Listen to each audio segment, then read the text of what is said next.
Welcome back, everybody, to Monster House with the GBA. We're back to where we were just at, so we got to do everything over again. So that's what we'll do. We're gonna clean out these guys first. Got to use Jenny to knock out these mirrors here. Preferably not get beat up by the windows. But I'm a little low on her slingshot right now, which is kind of pissing me off.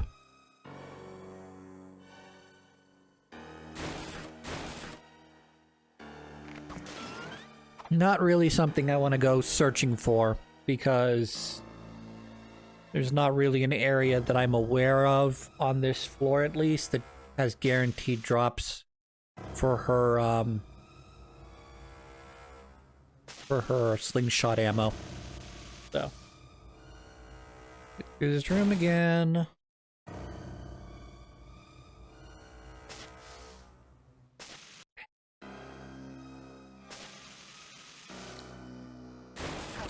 I do think the candle enemies are kind of interesting. Appreciate that they, you know, more or less go in a set pattern. You know, they're basically designed to walk and relight the candle there. And then I believe they can target you down as well.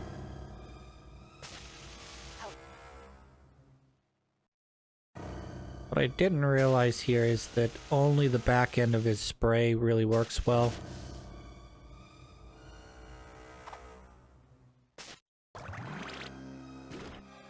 However, that does work.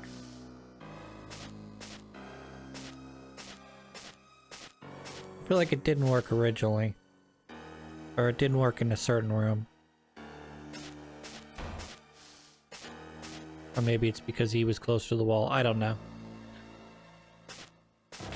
So like I said, we gotta redo this whole area, and yes, I am gonna redo the, we are gonna redo the, empty chests up here. Just to be certain that all the rooms have been cleared.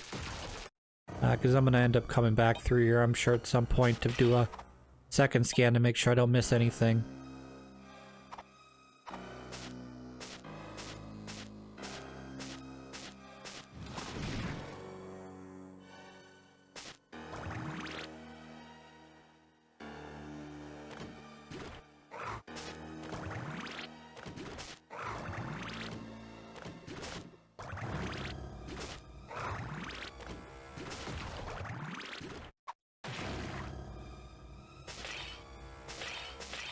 I found out there was a hard mode version of this game that's unlocked after you beat the normal version.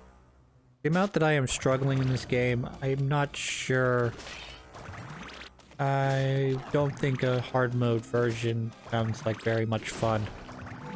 But maybe, you know, it's designed so that by the time you beat the game, you've got a handle on all the enemy types. You know, they're just upgraded a little bit, so, you know, maybe some of the chairs that were originally like, low-level chairs are now this middle-level chair. I don't know. But well, a lot of things irritate me. But one of the things that you gotta watch out for in this game that I've noticed is that a lot of some of the base enemies, like the chair, are colored in a sort of a yellowish color, you know, a wood color.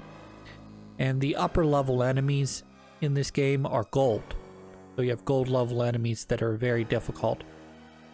I worry that in a hard mode, you'd start running into, you know, not, you know, gold level enemies as regular enemies.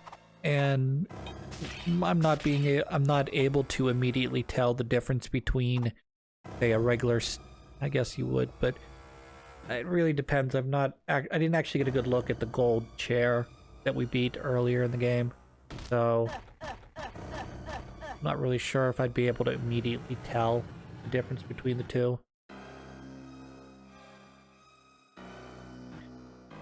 Block pushing is a bit annoying in this game as well, because, as you see, got to get it right, because you have enough surface area for them to be able to push the block. And at the same time, if you're a little bit off, it won't go in. So, this is reopened an area we already were at. Or already have been to.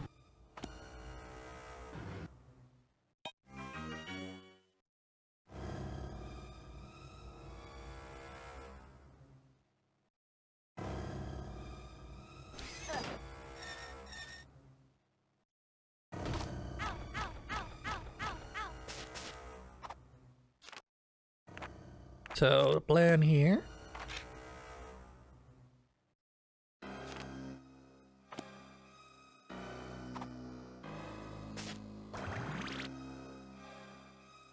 Yeah, we did this part as well, I think, because we needed, noticing him using Chowder a lot more. Now that he's got a little bit of an upgrade to his weapon. I think it's mainly just, ammunition right now that's his upgrade, but I did notice I've been using him more.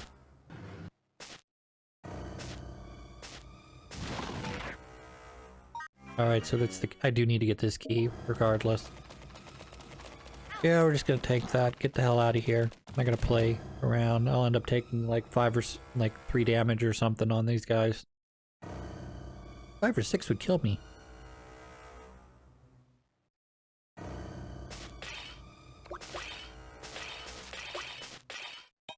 Nice.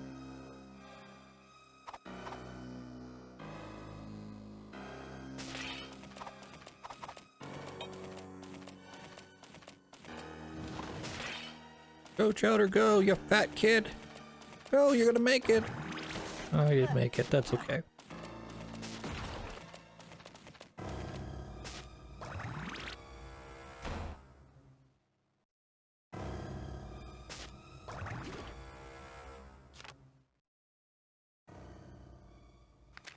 I know there's got to be a way to avoid these grabby arm things, but I clearly don't have whatever it is.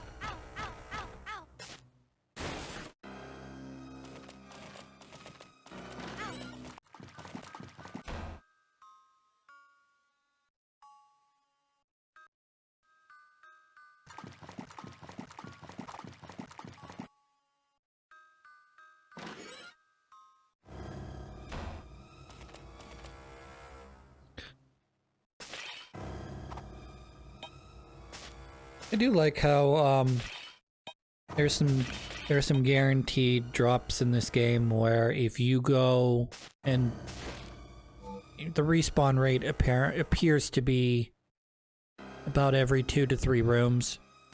So if I were to somehow go back to that room, I know the door just behind me locked, but if I were to go back to that room after going into this room, all of those barrels should have respawned. I could cycle them for more health if I needed to fill up my guys.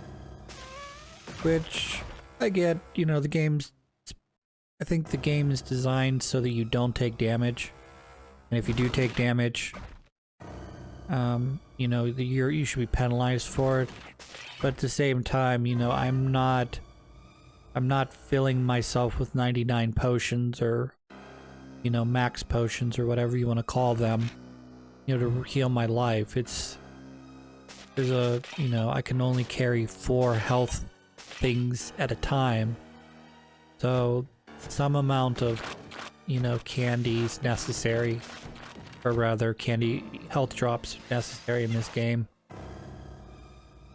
I mean, I get it. The game has some, you know, does back into the survival horror thing, so, you know, the idea is to try to make health drops as limited as possible so that you really feel the,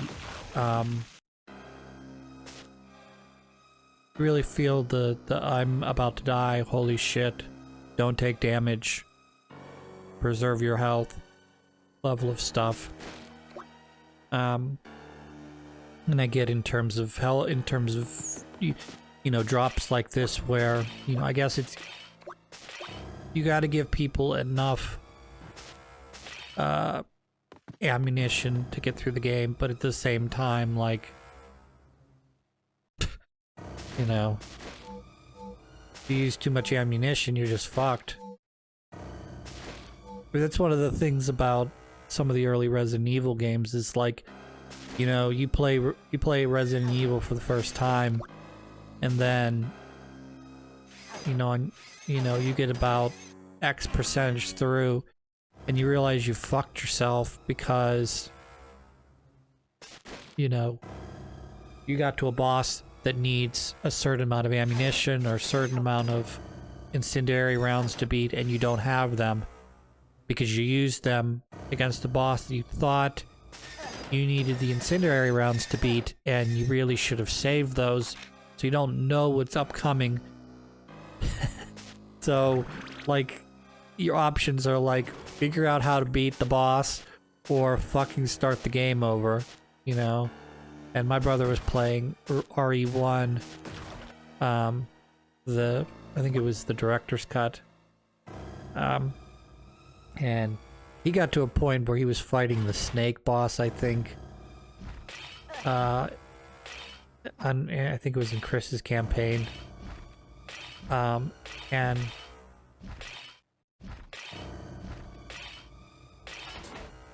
like, he got to the snake boss, and I was like, well, Greg, you used up all your ammunition, so you either need to figure a way out to beat the snake, or you need to start the game over from the beginning. He's like, I'm not starting over. I said, Greg, this is the kind of game that as you play it, you learn how to play it. So, like, at a certain point, you may be able to, like, kind of blow through areas that took you much longer because you now know the solution to the puzzle. So, like, you're not wandering from room to room. Which I think you're gonna see a little bit of that in this playthrough, because I can tell that in the times that I've fucked up and wandered around, and then I come back after dying and have to do the whole section over again, I'm much more efficient, because instead of going to, you know, say side room A, side room B, and not knowing if the, you know, the blue chest has you know, an upgrade or it's a mimic, you know, I already know what's there. So, like, I can go in, proc the guy with the chowder charge, and, you know, blast him instead of taking an initial damage, then trying to get away from him and you know, figure out where my bearings are and try to beat the boss, try to beat the mimic from there.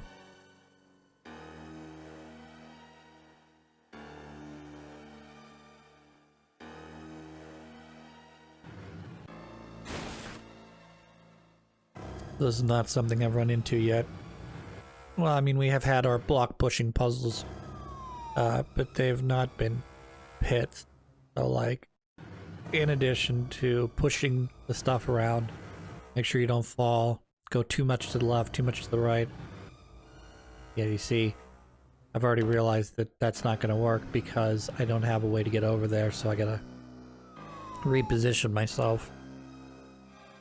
Luckily I realized it before, so I'll save myself a little bit of time here. And I believe, if I'm not mistaken, this is the first time we've seen this. So, surprised the window didn't try to grab me the first time.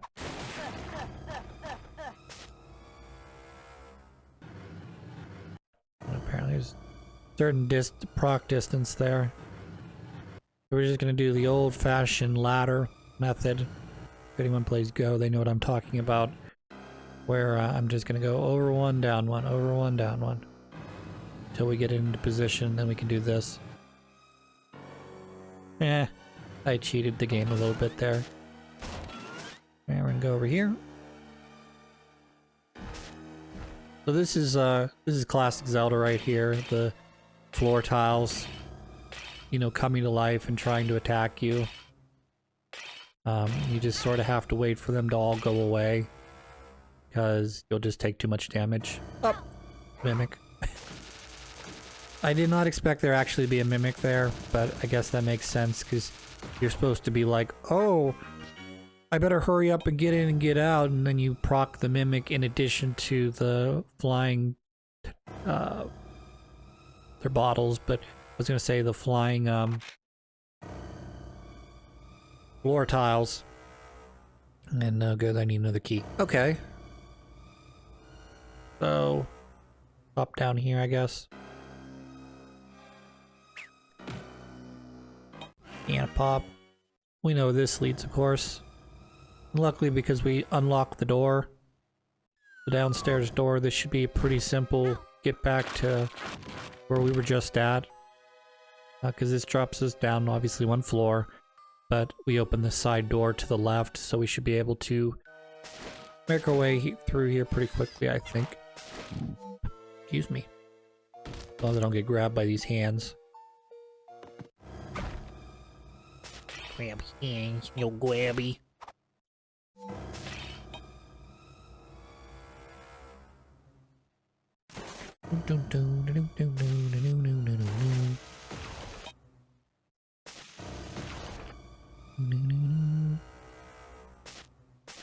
Every so often I'll be sitting or standing or working and the bubble bobble theme will pop in my brain. I don't know why. I've not thought about bubble bobble in months.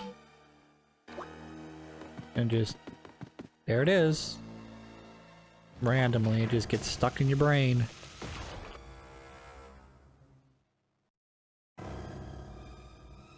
Yeah, that's my brain, in case anyone cares to know. I was in the car with one of my coworkers, and we went to McDonald's or whatever, and I'm looking at the menu. He's looking at the menu, getting ready to order before the person on the intercom comes over, and he's asking about, you know, what's on the deluxe quarter pounder. I said I didn't know, because they have a bacon quarter pounder, and then they have the deluxe quarter pounder, and I thought the deluxe would also come with bacon, but it does not, supposedly. I don't know. I didn't order it.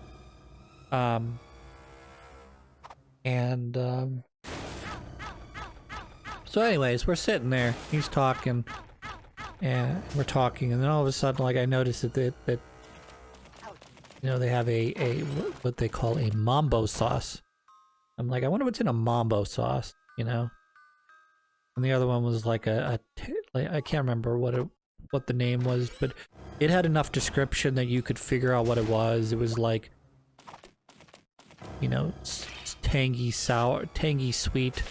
So like, just from those descriptors, you know what that is. It's gonna be some sort of, again, tangy, sweet sauce or what have you. But when you say mambo sauce, that's like, but what does mambo taste like? You know? So, that's my brain. It changes channels a lot. Because I ended up, like, after talking about the mambo sauce, I was, like, immediately onto a completely different subject. Like, you know, change the channel, game over, you know, whatever you want to call it. I'm on a completely different topic because the thought came into my brain. I thought about it amused about it for 2 seconds, and then my brain quit the idea because there wasn't an answer readily available for me. So, no point in thinking about it, so let's just move on to the next topic. So I try not to do that too much. Try to be cognizant of that because, boy, that pisses people off like you wouldn't believe. Like, you know, you're talking about something, and then my brain just is like, yeah, we were talking. Now, it's never been this bad, but, you know, oh, we're talking about your mother's divorce and how that affected you growing up as a kid. You know, all of a sudden, you know, my brain turns off and all we want to do is talk about, like, you know, watching, you know, anime or something. Like, never been that bad. I mean, I've got at least a little bit of ability to override that in my brain. But yeah, there have been times where it's like, you know, you're talking to someone about a television show, and then my brain is just like, okay, change the subject. This is boring. but because my brain can't sit on, quote unquote, can't sit on an idea for long enough, it's like I get bored with my own ideas after a bit, and it's like, okay, that doesn't make for very good conversing with people when you can't stay on an idea for a minute. Particularly if you're not transitioning correctly. Like, you know, you talk about, you know, I don't know, a television show, and that television show happens to be a horror, and then you start talking about a different show that's also a horror, or, you know, maybe like, you know, you're talking about a horror, an actress or actor in that show, and then you tangent to another show that was really good that they did, maybe in a similar genre or whatever, and you're slowly but surely, yeah, that's not gonna work. You're slowly but surely going to, you know, maybe completely change the topic, but because you're adding on to, adding on to the idea. Yep, that sucks.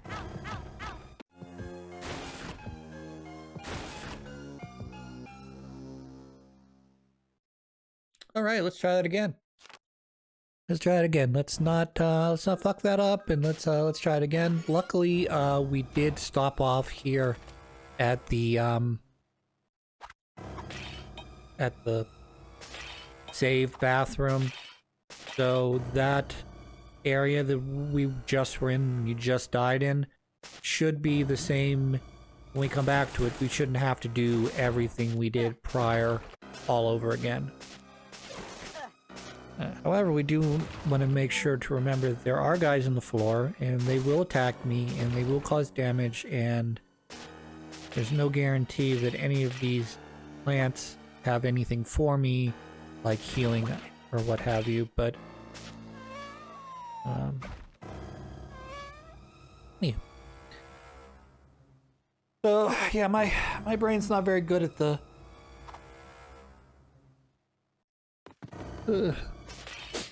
it just doesn't come naturally to me, is what I'm trying to say.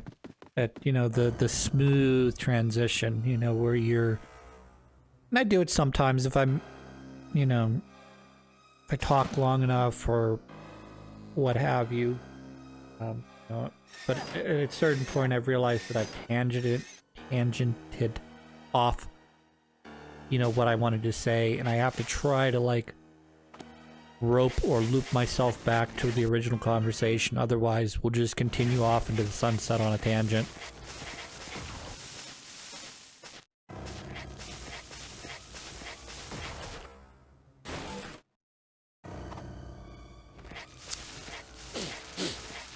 I've mentioned this before, but I never know how much milk to buy. Here, let's see. There's a great example of an inability to tangent. Talk about something we were originally talking about, but now all of a sudden I got bored with the idea, so we're gonna completely non sequitur to the next subject.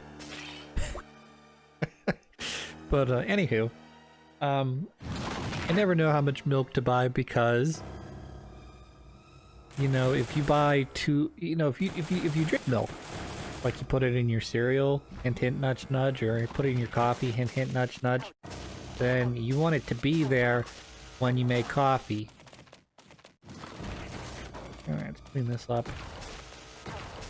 And once we get this... Okay. Okay. Okay. Once we get these guys cleaned up, we'll be good to go in the next room.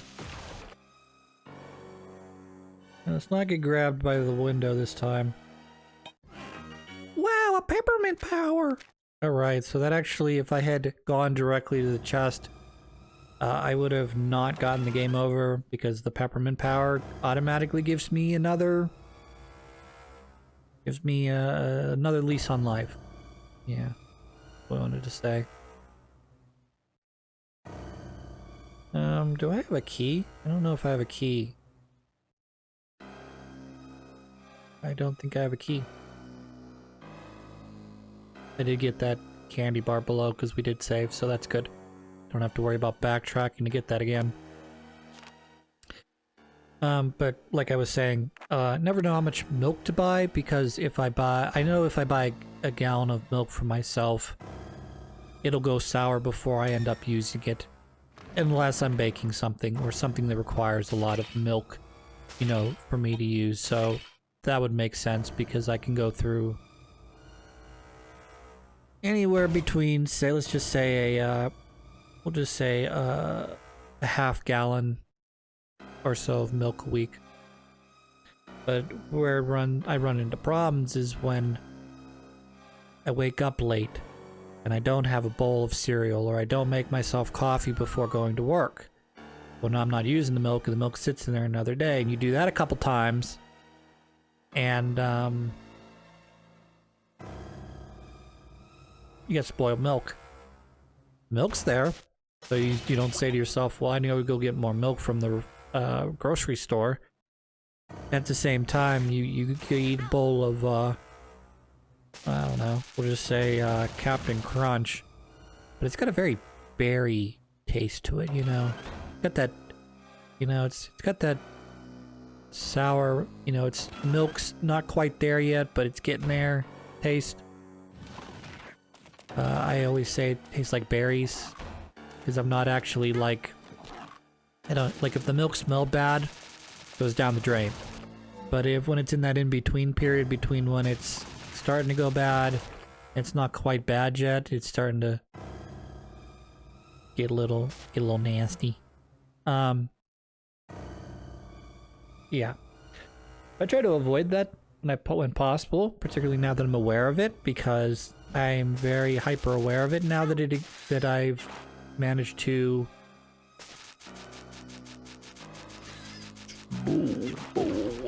yeah, the darkness adds another layer of I don't know, processing? I don't know what the right word is to this. That's what causes the slowdown. Alright, let's move it again. Move the bar. Switch the lever. See what goes on.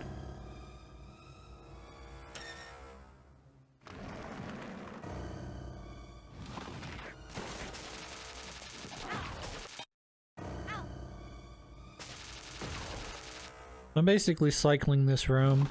I didn't realize that the compass that sits in the middle of the room indicates that, oh hey, that also indicates that this room is being flipped by the room in the other section. So, A plus B equals C. Or, in this case, A plus A equals A equals A.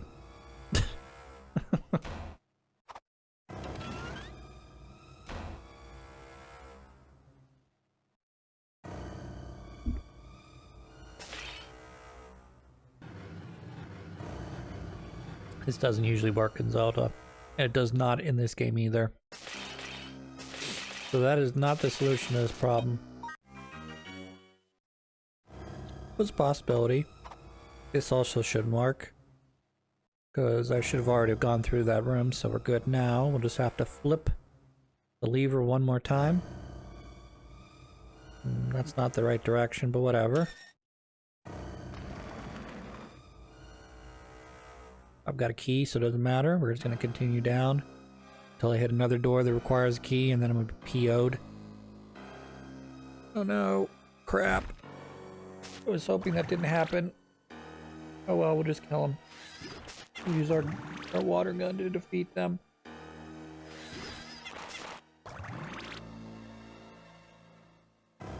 Trying to make sure I put enough space between me and them, because they have to go a certain distance before they will actually attack. If they don't go that distance, they just keep walking.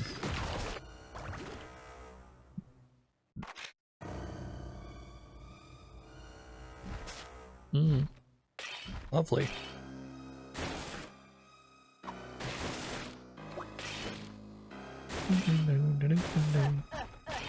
You got me. You grabbed me up by me bowls. Oh no, another mimic. Hopefully these guys are not fast at all. Ones that really give me the trouble are the enemies The chairs, essentially. The chairs give me problems because they're fast enough that I can't get away from them. You know, they're not in the upper level case, they're not stunned by Jennies. You know, rapid fire. And